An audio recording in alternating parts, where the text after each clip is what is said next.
So hi, welcome to the Noise Podcast. I'm Shane, I'm Glory. and we're here with, Joey, and I am the singer of VRSTY. and we're asking some questions today about their upcoming album, Welcome Home. So congrats on that, by the way. How do you feel about the response to the announcement so far? Thank you. Terrified, the usual. Fair enough. Appropriate. The album rocks though. There's nothing to be scared about. I was listening to it again today. I listened to it a couple weeks ago, and again today I was like, this album is so fucking good. Well, that makes me feel a lot better because I am absolutely terrified of putting out anything. Always. I think it'll go Oh. over well. Yeah. I hope so. So is there any meaning behind the album title Welcome Home and the cover art? Yeah. So, Welcome Home is pretty much like welcome back to your life. It's like a series of events that make you the person you are. So it's kind of like this is your life and you can't escape it. So welcome home. Like this is it. Okay. Oh. And And the cover art? Cover art is all like just some of my like favorite places, which were like they're all like started off as like these really gorgeous buildings, and over the years have been like completely destroyed, which is literally what it's like being a human. So Mhm. Yeah. that's where we took that from. All right. Hmm. So can you tell us a little about your writing process for this album? Yeah, so this is gonna be super simple. I pretty much pick up a guitar and then I write whatever the hell I can think of, Mhm. and I hope that it's good. And that is it. That there's no. I wish I had a better answer. I really do. There is no process to anything I do. It's all super random. Okay. There's no Okay. like collaboration with other band members like later on down the line, or So I don't know how many how many people actually know this, but like the band started off as like a solo project. So I write and record everything. And when it's done, I usually take it to a producer. My guys who are like my best friends, they usually trust me with everything, and they don't really ever want to change anything unless it's like maybe like a little guitar part or like a drum part and things like that. Mhm. So for the most part, everything you hear is whatever demo I cooked up in my head and whatever my producer was like, all right, this is what we need to make it better. But that's pretty much it. okay. There's, All right. there's nothing behind. There's nothing behind this. Okay. Wow. So do you just write whenever, or do you have like a schedule? Is it just kind of when the feeling hits you? So I have like a little home studio, and I'm literally here all the time by myself. And so I'll just pick up my guitar and I'm like, oh, that should be a song. Cool. And I start writing and I usually just get sucked into it. So like if I lay down a guitar part, chances are I obsess over it and I'll just stay in front of my computer all day until I finish it or Hmm. come up with a song. And then I bounce it out, I put it in my headphones and I literally go to sleep, listen to it so that I can come back to it the next day and write the lyrics. Wow. Wow. So it's never just kind of Yeah. like I'm going to do this one little chunk now and then kind of come back to it in a couple weeks. It's like, okay, I have this one chunk and I'm going to basically finish it and then wake up the next day and, polish it off. Yeah, I have been ruined. So my my producer Andrew, who like I love this dude. When I was doing the album Welcome Home, he would tell me, he's like, all right, we're gonna wake up and we're gonna finish a song a day. He's like, we're not going to sleep until that song is done. Well, And now that has become my thing. It's like, all right, it needs to be a song a day, every day. I can't help it. so how long has that been going on? We finished this record in August of 2020, Mhm. and I have been writing more music since then. I want to say I have like over like 100 new demos. Okay. I've just been writing nonstop. Okay. Wow. And these are like finished songs. Yeah. So they may never see the light of day, but I make sure I finish everything. Well, at least the next time your label gives you a call and says, "Hey, we need an album," you're ready to go. Yeah. Yeah, we're ready. We're ready. Actually, right as you guys were calling, I was working on like remixes and stuff like that, like acoustics and everything else. Very Because cool. I have no life, no friends, and this is all I do. Fair enough. Oh Fair my enough. God. I'm blown away. That's and just last thing on this, you've just been keeping up the one song a day since you finished the album, or was that it started at the beginning of the album and you just kept it going? So that started at the beginning of the album. Even though we already had the songs written, we were just rewriting them. So it was like, all right, one song a day, we'll rewrite it. And then right after that, I went back to Nashville because my producer lives in Nashville just to do like some extra stuff. And we kept with the, all right, one song a day. If we have one idea, we build on this idea. If it doesn't work, then we know it wasn't meant to happen. But if it starts working, then we're going to finish it. Okay. And it's been that way ever since. Okay. Very impressive. Yeah. All right. Okay.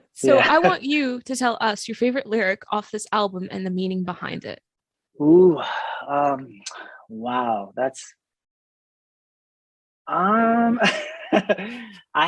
actually do have a lyric. So I wrote, there's a song on the record called Gravity. And the lyric is, I'm flying lower than you know, still you can't see my ghost. The song is based on a suicide note that I wrote a couple of years ago. And that sentence encompasses like how I felt when I was going through that before I tried doing whatever I was doing. And it's pretty much like, I'm here always, but you'll never see me. Like I don't exist to you. And that is like my favorite lyric of the whole record. It's very powerful. Wow. So what song on the album took longest to write, and which one is your personal favorite? The longest to write was probably 11 a.m. I've never written a song like that before. Also, I've never most people don't know like lots of things about me because I try to stay fairly private. That's a song about like my daughter being born and how that changed me as a person, and that's something that I like to keep private because I'm like, I want to keep that to myself. Like that doesn't need to be the world's thing. That's my thing. That was the longest song to write. We started it at the beginning and I couldn't finish it to the very end because I had no idea how I wanted to sing that. And my favorite song on the record is a song called We Always. And it's a song about being in an abusive relationship and starting to believe that the abuse is love. Like that's what love should feel like. Like they don't love you unless they're abusing you. Wow. Okay. Right. Yeah, sorry. No, it's okay. I try my hardest to write happy songs. It doesn't work. Yeah, it's fair enough though. It's fine though, because that's what's coming out, and that's fine. You shouldn't have to filter yourself. Sometimes. So how did the track list for this album come about? Did you write the opener to be the opener, closer to be the closer? Did you kind of shuffle it around, listen through a couple times? What was the process like? So we had like no plan for it. At the very end when we were putting together the track list, I sat down with everything and I kind of thought like, all right, well, if I was putting this together in like a story form, how would I want everyone to perceive this?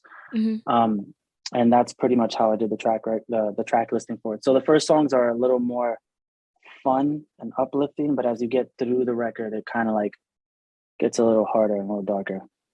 Okay. So is this kind of a concept album? Kind of. The songs don't really connect. So it's pretty much, I guess it is kind of like a sequence of things, but they don't really connect with one another. Okay. All right. Makes sense. So where was your headspace at while you were writing this album? Oh, in the gutter, 100%, 180%. I think the pandemic had just hit and everything got shut down. And so I wasn't touring anymore and I thought my life was over.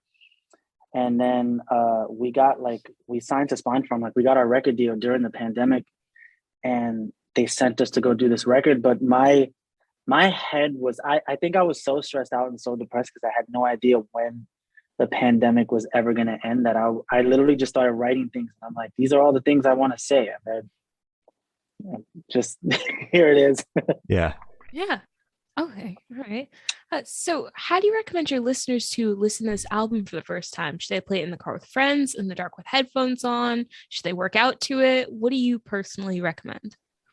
I don't know. I guess definitely listen to it when you have free time. Like when you have time to actually like pay attention to things, because we put a lot of I put a lot of little things into like lyrics or like little instrumental parts that I feel like you won't necessarily hear if you're like listening to it while you're working out. Not saying that you can't, but it's just easier to miss when you're like doing something else. Mhm. There are some party songs on it though, like Closer. So I'm like, I guess you can like bump that in the car with your friends and Yeah. stuff. I don't know, just listen to it however you can. Okay. In the shower, not in the shower, on the toilet. It doesn't matter. As long as you Fair listen enough. to it. On I'm the okay with toilet? it. All right. On the Okay. toilet. That's where I do On the most of toilet. my writing, on the toilet. Yeah. Okay. Really? Yeah. Sometimes I'm just like, wow, that's a great idea. I wish I wasn't using the bathroom now. Yeah. Well, you put that shit right in the notes. I think this is great. Exactly. So this question should be super, super quick. Off the top of your head, I want you to describe this album for new listeners in 3 words, no more, no less. 3 words. This shit's sad. At least you're honest, man. At least you're honest. Exactly. It's, God. I mean, it has its happy moments, but it's like it's an overall like a kind of like a depressing record. Yeah. Yeah. It's okay, Sorry. though. It's all good. It's all good. It's all good. Is there a certain feeling or emotion you want this album to invoke in your listeners? I do want people. I want people to hear the record, and I think the most thing I wanted to get out of it, or the only thing I want to get out of it, really, whoever listens to the record, I want them to understand, like, even though like they may see me as like, I don't know, whatever the hell they see me as, like this rock star or whatever the hell, which I am not. I'm literally just a regular ass person who does regular ass things and goes through the same things that everyone else goes through. Mhm. And you know, we're all kind of living this life. Sometimes it's good, most of the time it's shit. But you know, you're not alone. Yeah. All right. Mhm. So what band or artist influence you think you can hear the most on this album, if any? 0 bands. Okay. This is kind of like really, but whenever I start writing music, I try not to listen to other bands because there's a lot of bands that I'm fans of, and I feel like I would write whatever they're doing, and I don't want to do that. Like those bands are already doing their thing and they're successful for doing their thing. I want to be successful for doing my own thing, hopefully. Mhm. So I try not to listen to like a lot of bands while I'm writing. I do, however, listen to a lot of like pop, and trap, and rap and things like that because I can't stop, won't stop. Like it's just Yeah. never gonna happen. Mhm. So Fair enough. Okay, awesome. So what is your favorite memory that you made while creating this record? my favorite memory that I made while creating this record. Mhm. I don't know if there was one because we were kind of locked up in the studio and not allowed to go outside. I drank a lot of moonshine and that was nice. Okay. Okay. All All That's a right. good memory, I guess. Okay. When you say a lot, how much are we talking? Wow, how do I say this without making myself seem like I'm an alcoholic? Maybe like maybe like a bottle a day. Like A bottle a day? You know, there's 4 of us in the band. So it's not like I was drinking it by myself. Like we were all okay. we were sharing because we love each other. But it was like maybe like a bottle and a half a day or something like that. Okay. I respect it. Okay. Cooped up, nothing Yeah, else you know, to do. we got to bond, which is cool because like we all kind of live in New York, but for the most part, we don't talk to each other when we're not on tour or anything like that. Like we like the idea of being friends and touring and doing this music thing and like hanging out when the time comes. And we also understand like we have to have our personal lives. Mhm. So we're never together as much as we are when we're on tour or when we were in the studio recording. So that was definitely time to bond and just drink lots of moonshine for us. Yeah. Okay. So picture this: you're on tour, you're at a gas station for a rest stop. What is your snack of choice? Ooh. I like salt and vinegar chips. And I wanna say Pepsi, but I shouldn't drink it because I need to cut out the soda, but it's always gonna be salt and vinegar chips and Pepsi. Always. Fair enough. Mhm. Fair enough. Salt and vinegar chips are the best chip. They're the greatest chips ever invented. Mm-hmm. Ever invented. They're Ever pretty invented. And whoever says no is an asshole. They're not living life Yeah. correctly. Yeah. Exactly. So on the topic of food, if the band was a dish, what dish would the band be? If the band was not buffalo wings, I would not want it. That's it. Oh. That is a dish. Buffalo It would wings? It would have to be buffalo wings. Like I like my wings nice and slimy and spicy. Oh my God. I'm so hungry. Gotta order some buffalo wings now. I do now. That's 100% gonna happen. I like wings a lot, like Fair enough. unhealthily a lot. That's fair They're very enough. good. Yeah. They're very good. Yeah, yeah. So where do you see the band in the next 5 years? I mean, hopefully not dead. Okay. I have no idea. I don't ever think about things like that. I kind of enjoy what we're doing now. I think it's fun. I think we're having like lots of fun. This whole thing is new to me. Like I didn't think we'd ever be a signed band or doing any of this stuff. So now I'm just like, okay, this is sick. Like I just hope we're enjoying it. I have no idea where we're gonna be. I hope we're somewhere bigger, like doing bigger tours and bigger festivals. But I mean, if it happens, it happens. If it doesn't, I'll always have buffalo wings. So True. Yeah. I'll always have buffalo There you wings. Always have both. Always. So for these last couple questions, we're actually going to shift away from music, if that's okay with you. Yeah, of course. Awesome. So we're actually going to go straight to death row. Boom. So if you're on death row, what would your last meal be with a drink? It would be buffalo wings. Buffalo wings, yeah. I would have buffalo wings and a Pepsi. It's Okay. all simple. Nice and simple. I like that's it. good. Mm-hmm. So if you could live in one fiction world for a week, where would you live? Ooh, one fictional world. This is kind of like really like dark, but you guys ever saw Sword Art Online? Oh, I've heard of it. Yeah. Mm-hmm. Okay, so it's an anime where these guys get trapped in, people get trapped in this video game, and if you die in the video game, you die in real life. I want to get trapped in that video game. I would love to. I know that sounds terribly morbid, but Yeah. I just love the idea of being trapped in a video game. Mm-hmm. Okay. All right. And it's only for a week, so you only have to survive a week. Yeah, I only have to survive a week. Like, what's the worst that can happen? Yeah, you could die, but like You could die, yeah. You could die, like, Okay. All right.